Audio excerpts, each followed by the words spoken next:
ప్రతి ఛాయ 2 hours 30 minutes run టైమ్‌తో హాట్‌స్టార్‌లో తెలుగులో stream అవుతుంది.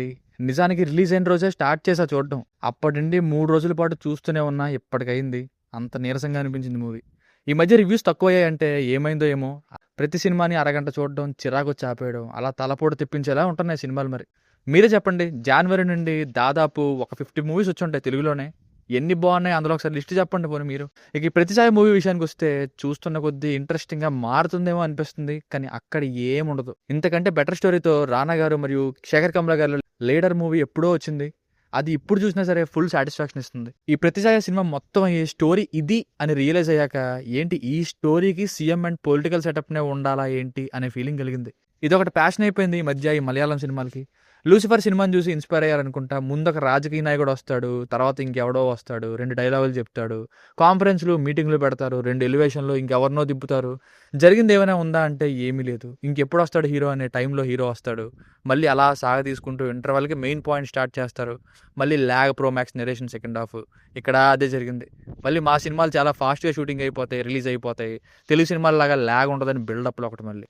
సెకండ్ హాఫ్ అంతా ఎలా ఉంటుందంటే న్యూస్ ఛానల్స్‌లో వచ్చే హెడ్‌లైన్స్ లాగా ఉంటాయి కాన్వర్సేషన్స్ అయితే. అసలు ఎక్కడ కూడా పొలిటికల్ సినిమా చూస్తున్న ఫీల్స్ రాదు. రివెంజ్ డ్రామా చూస్తున్నా అనే ఫీల్స్. ఆ రివెంజ్ కూడా ఏదో ప్రూఫ్ దొరకడం, క్లోజ్ అయిపోవడం. మరి ఆ ప్రూఫ్ తండ్రి మీద నింద పడిన రోజు ఏమైందో? నచ్చలేదు గైస్ మూవీ. అంత ఎంగేజింగ్‌గా గానీ, పొలిటికల్ డ్రామా గానీ లేదసలు. నివిన్ పాలి గారు పర్వాలేదు చూడడానికి ఆయన ప్రెజెన్స్ అండ్ యాక్టింగ్ కానీ సినిమా మాత్రం అసలు ఏం ఎఫెక్టివ్‌గా లేదు. ఇక ఫ్యామిలీతో చూడొచ్చా అంటే yes చూడొచ్చు. అడల్ట్ కంటెంట్ ఏం లేదు. స్టోరీ లైన్ ఏం లేదు, చాలా సింపుల్. హీరో తండ్రే సీఎం. అతని మీద ఒక అక్రమ సంబంధం ముద్రేసేస్తారు. సో, ఆ తర్వాత ఏం జరిగింది? దాని నుండి ఆ సీఎం బయటపడగలిగారా లేదా? దీనివల్ల ఎలాంటి పరిణామాలు ఎదురయ్యాయి? చివరికి ఏమైంది అన్నది స్టోరీ. ప్లస్‌లో అయితే అక్కడక్కడ కొన్ని సీన్స్ ఇంట్రెస్టింగ్‌గా ఉన్నాయి. లైక్ హీరో ఎంట్రన్స్ టైమ్‌వి, ఇంటర్వల్ టైమ్‌లో సీఎంని అక్రమ సంబంధంతో ఇరికించే సీను, ఒక ఐటీ రిలేటెడ్ ప్రపోజల్‌తో వచ్చే సీను, క్లైమాక్స్‌తో రివీల్ చేసే సీను, ఇలా ఇవి అంతే. మ్యూజిక్ బాగుంది కానీ లౌడ్‌గా ఉంది కొన్ని చోట్ల. ప్రొడక్షన్ వాల్యూస్ హెవీగానే ఉన్నాయిలెండి. ఇక మైనస్ పాయింట్స్ విషయానికొస్తే అసలు ఎఫెక్టివ్ స్టోరీనే లేదు. పొలిటికల్ థ్రిల్లర్ అని అనేంతలాగా పొలిటికల్ డ్రామా అని లేదు. అసలు ఎంత ప్రొడక్షన్ వాల్యూస్ ఇంతోటి సినిమాకి అక్కరనే లేదు. అసలు హీరోనే ప్రాపర్‌గా ఎలివేట్ అవ్వరు. అయినా హీరో ఏం చేశాడని అంత వైరల్ అయిపోయి యూత్ అంతా అలా మారిపోయి సపోర్ట్ చేస్తారు చెప్పండి. ఇంట్రడక్షన్ ఇంకా చాలా సేపటి తర్వాత మెయిన్ స్టోరీ స్టార్ట్ అవ్వడం, ఇంకా సెకండ్ హాఫ్ మరీ ల్యాగ్ మోడ్‌లో వెళ్ళడం, సింపుల్ క్లైమాక్స్, ఇవి మైనస్‌లుగా చెప్పుకోవాలి. సో, ఫైనల్‌గా మూవీకి వర్డిక్ట్ ఏంటంటే నాకైతే వర్త్ వాచింగ్ అని అనిపించలేదు.